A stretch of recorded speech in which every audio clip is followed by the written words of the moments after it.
earlier, I'm 61 years old. I've had my own business for 29 years.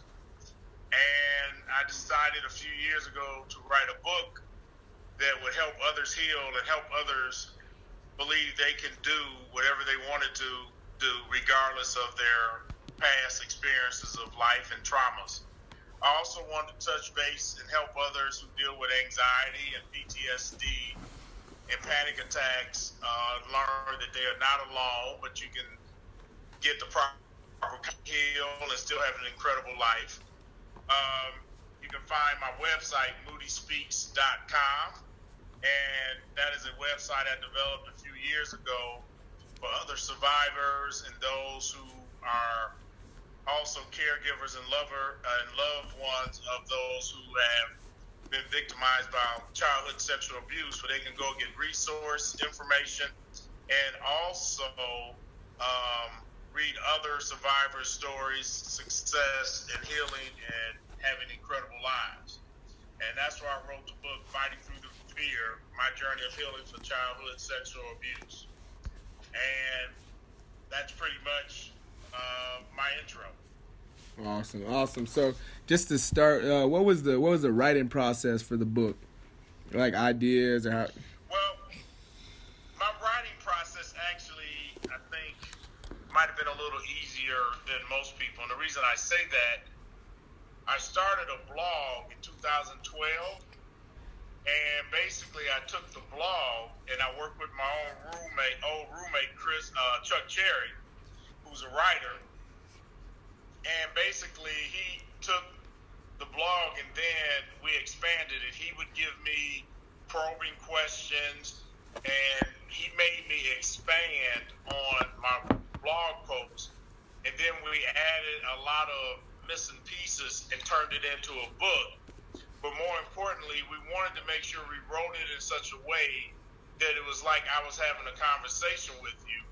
But it also took you on the journey of my grandfather coming to America from Belize in 1901 and 17, my maternal grandmother being a sharecropper in Social Circle, Georgia, and going in the 30s to Chicago with the Great Migration, what it was like for my parents to grow up during Jim Crow segregation, what it was like for me to be growing up in the 60s and the turbulent 60s, what it was like in the 70s, and just kind of talk about my whole journey. But then I also talk about what it was like to build a business for the last 29 years, raise a family, all while healing from the trauma of childhood sexual abuse, which I kept secret for over 40 years. So it's kind of a business book, a love story, and a book of healing from childhood sexual abuse, and also dealing with mental health, which is from anxiety and panic attacks and PTSD that impacts many people throughout their lives. Mm-hmm. And I know you wrote in your book Fighting Through Fear that 1992 was one of the most challenging years of your life. And is this why was that? You want to explain that a little bit more? Yeah, 1992 is when I told my wife. She was the first person I had ever told. I was 36 years old. We were both 36. We had two young kids. That I had been sexually abused. I had planned on dying with that information. And after I told her, within a couple of months or so, my whole life turned upside down. I started having anxiety, panic attacks. I actually had a complete nervous breakdown, but I couldn't stop functioning and working because my business was only 4 years old. So I talk about what it was like in 1992, going through all those challenges and still making it through. But also I talk about my faith, because it was definitely the grace of God and the love of my wife that I am where I am today. So 1992 is when I was at the lowest one can be, and I made it back. Well, thank you for sharing that, Uncle Moody. It's actually very powerful that you can even, reach to that place and then share it with others, and actually make a connection in that way. But on the flip side of that, on the flip plus side, I should say, what would you say was the most successful year of your adulthood, and why? That's interesting. Person is 61, is much different than the answer I would have given you in my 20s, 30s, and 40s. When I look back, every year and every day is success. The fact that you can either get up, wake up, put your feet on the ground, face the challenges that become before you. And I've had so many great things happen. I've had my children grow up. My marriage is strong after almost 35 years. My business is still intact after 29 years. So it would be hard for me to say one year specifically was my best year because every year has some challenges, but every year has some great moments. And there's different stages of life. So at 61 years old, my answer would be,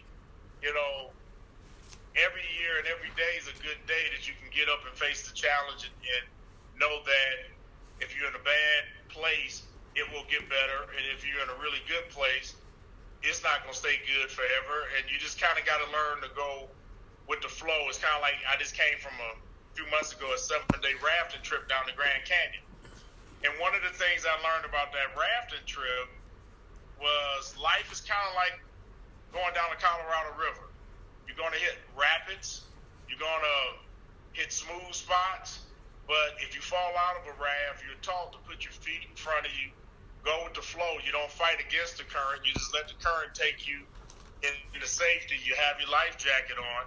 And that's kind of how life is. You're going to have some moments where you just got to go with the flow. You're going to bounce around.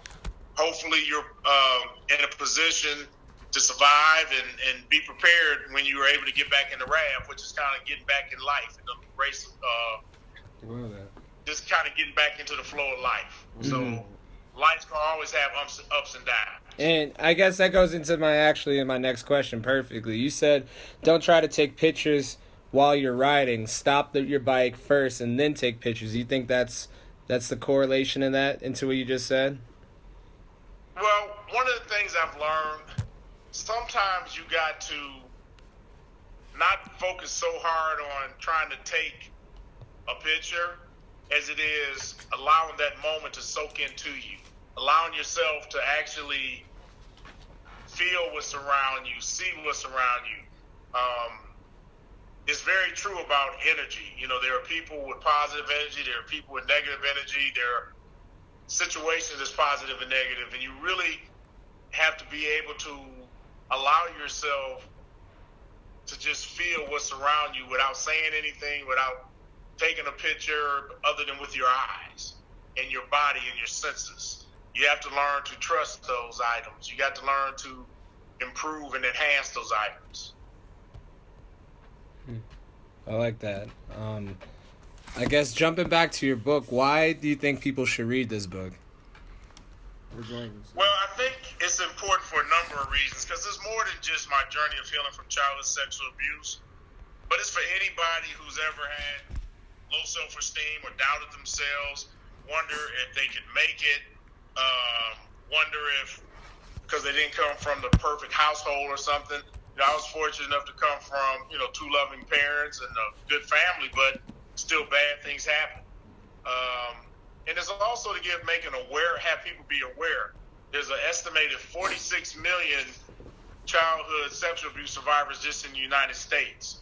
1 in 10 will be sexually abused. And it's something that people should never take for granted because 90% of predators are either someone in the family or someone close to the family. So it's not that person in a trench coat that everybody thinks you can automatically pick out. So it's making people aware of that, but also what it's like to build a business, what it's like to raise a family, but then also reaching that stage of life where you realize you have something to share that can truly help others and you don't expect anything in return. Okay, awesome. Just a follow-up question. What's your best advice for getting through writer's block and some of the challenges you face while just writing the book? Well, now, writing a book like this, there are parts where you have to relive certain things you don't really want to relive, but you relive it every day anyway because it's always on the news or something. But for me, I knew the importance of writing this, getting the story out, but one of the things I learned about writing, you have to allow yourself to just write and not worry about how good it is at that time. It will work itself into a good story, but you got to make sure allow yourself to let everything just flow. But you also got to have someone like I did, like Chuck Cherry. He had the prompts, he had the questions, he knew how to push and pull things out of me. He knew how to make sure it was a conversation. So you also have to be honest about what your skill level is, and if you need someone to help fine tune what you're trying to do. Mm-hmm. Do you plan on writing any books in the future? Any more books? Yeah, I plan on writing some more. Mm-hmm. Same kind of base, leadership base. I know you're a fan of John Maxwell. I've been thinking about writing a fictional book. I haven't decided, but I definitely want to write something else, and I might do something with my photography and sayings. A 365-day motivational type book where I take pictures I have taken of nature and stuff, and then put a saying with those sayings, with those pictures. Mm-hmm. That'd be dope book. I think that'd be a great book. We've had authors that have kind of done that. She did it with painting in her story, so it's common. I mean, not common practice, but it's a good way to write a book and tell a story. Yeah. We have another question. He said, do you think telling your past story has helped you gain a sense of peace or closure? Or is it more of a motivational for peace in others in similar situations? I think it's both. I think it was definitely brought some closure for me. But more importantly, I remember in 1992, there was nowhere for me to read or see or hear from others who have been through the same type of situation dealing with anxiety